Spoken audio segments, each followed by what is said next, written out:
Welcome to Chasing Curiosity TV. Subscribe and press the bell icon for more updates. Imagine this. You wake up to a headline. Tensions explode in the South China Sea. China launches military action against the Philippines. The world holds its breath. Who will stand with the Philippines? This is about sovereignty, international law, and the balance of power in Asia. The South China Sea is a global trade artery and a flashpoint for great power rivalry. When shots are fired, alliances are tested. Promises are either kept or broken. Tonight, we cut through the noise, beyond treaties, to real-world commitments. Who truly has the Philippines back? The answers may surprise you. Let's get after it. The United States is the Philippines' oldest and most powerful ally. Their 1951 Mutual Defense Treaty means an attack on one triggers a joint response. Today, Washington calls its commitment ironclad, especially in the South China Sea. Joint military exercises like Balikatan are bigger and more complex than ever. The U.S. is expanding access to Philippine bases ready to respond rapidly. The Philippines is now a linchpin in America's Indo-Pacific strategy. In a crisis, expect U.S. ships, planes, and troops to be among the first responders. This alliance is not just words, it's a real deterrent. Next, Japan, a nation transformed by regional threats. Once bound by a pacifist constitution, Japan is now building a modern, assertive military. Why? China's rise and North Korea's provocations. Japan and the Philippines are strategic partners, both U.S. allies, both facing maritime pressure from Beijing. Japan is transferring air defense radars and patrol vessels to the Philippines. Japanese forces now train regularly with their Filipino counterparts. A reciprocal access agreement is in the works, deepening defense ties. Direct combat intervention is still a political hurdle for Japan, but not impossible, especially if the U.S. is involved. Short of combat, Japan would provide intelligence, logistics, and rear area support. Its powerful navy could help secure vital sea lanes. Japan is no longer a bystander, it's a proactive security provider.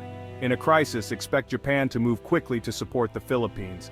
The alliance is practical, not just symbolic. Japan's support would be immediate and substantial. The message to Beijing, Japan stands with Manila. The region is watching Japan's resolve. Now Australia, a steadfast partner in Southeast Asia. Australia's defense ties with the Philippines are strong, built on the status of visiting forces agreement. Australian and Filipino troops train together regularly, building real combat readiness. Australia is a key member of the Quad and the Five Power Defense Arrangements. Over 60% of Australia's trade passes through the South China Sea. Instability there is a direct threat to Australian interests. The Royal Australian Navy maintains a strong regional presence. In a conflict, Australia would likely be among the first to join a US-led coalition. Expect naval and air assets, intelligence, and logistical support from Australian bases. Australia's military is highly integrated with US forces. Canberra sees Southeast Asian security as integral to its own. Australia won't be on the sidelines. Its commitment is real, not just diplomatic. The Philippines can count on Australia as a reliable ally. The region's stability is at stake. South Korea, another US ally with its own security challenges. Its main focus is North Korea, but the South China Sea matters for its economy and trade. South Korea supplies the Philippines with fighter jets and warships, creating a deep defense partnership. If the US intervenes, Seoul would face pressure to support the coalition. Direct combat involvement is unlikely. South Korea can't shift focus from the DMZ. But support would come in other forms: logistics, rear area support, and access to US bases in Korea. The South Korean Navy could help secure northern sea lanes. Continued supply of weapons, parts, and technical support would be vital. South Korea's involvement would be indirect, but significant. The alliance is practical, built on shared interests. Seoul's support would free up US and Japanese assets for the main fight. The Philippines benefits from this quiet but crucial partnership. In a crisis, South Korea would not stand idle. India, a rising power with growing interests in the Indo-Pacific. India's Act East policy now sees the South China Sea as vital to its own security. China's naval expansion worries New Delhi. India and the Philippines are drawing closer, highlighted by the sale of BrahMos missiles. India is a key member of the Quad, committed to a free and open Indo-Pacific. In a conflict, India is unlikely to send forces into the South China Sea. but it could pressure China's western flank, blockading shipping lanes in the Indian Ocean. This would force Beijing to divide its naval forces, a strategic headache. India would provide intelligence and continue supplying advanced weapons. Its role strategic counterweight, tying down Chinese resources. India's support is indirect but critical. The Philippines gains a powerful friend in New Delhi. The Indo-Pacific is now India's theater too. The United Kingdom, once focused on Europe, now tilting back to the Indo-Pacific. The Royal Navy's Carrier Strike Group sailed through the South China Sea, signaling global reach. The UK maintains a permanent naval presence in the region. It's a key member of the 5 power defense arrangements, contributing to regional stability. Defense ties with the Philippines are growing with more joint training and port calls. In a conflict, the UK would likely join a US-led coalition, contributing naval and air power. British intelligence capabilities, especially through the Five Eyes alliance, would be invaluable. The UK sees the Philippines as a partner in upholding international law. Its involvement would send a powerful political signal.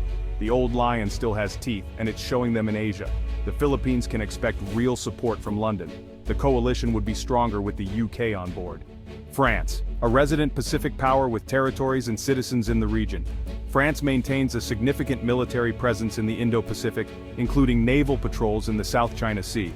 Paris is a vocal supporter of international law and the 2016 tribunal ruling against China's claims. Defense ties with the Philippines are growing, with joint exercises and potential arms sales. In a crisis, France would likely join a US-led coalition, providing immediate support from its Pacific assets. French naval and air forces could be among the first on the scene. France's involvement would be both military and political. It signals that the world, not just the US, cares about the South China Sea. France's support strengthens the coalition and raises the cost of aggression.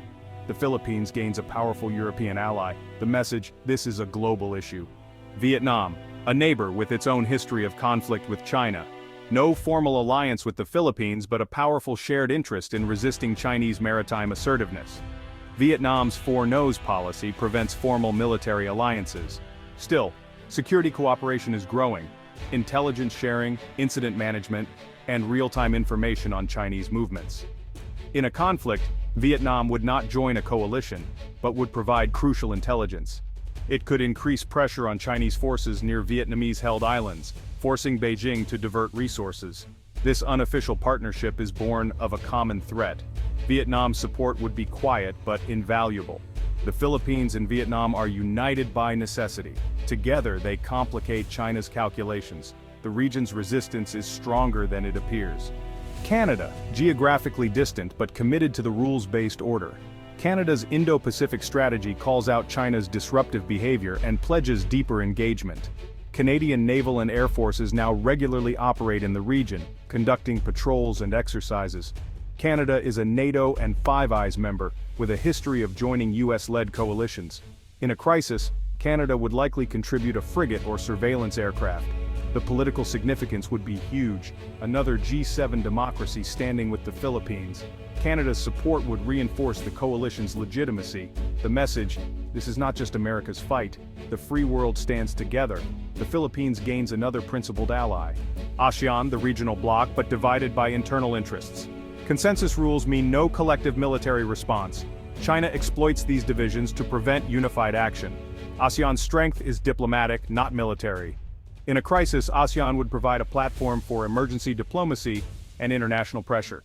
The Philippines could use ASEAN forums to rally support and isolate the aggressor. Individual ASEAN members like Vietnam, Malaysia, and Indonesia would likely increase patrols, share intelligence, and offer diplomatic backing. While ASEAN as a bloc is constrained, its key maritime members matter. The region's response would complicate China's plans.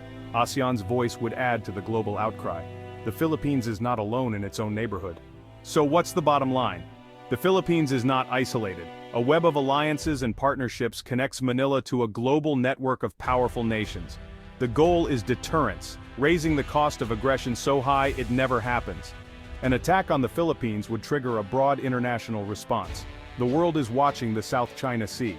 The courage of the Filipino people inspires many.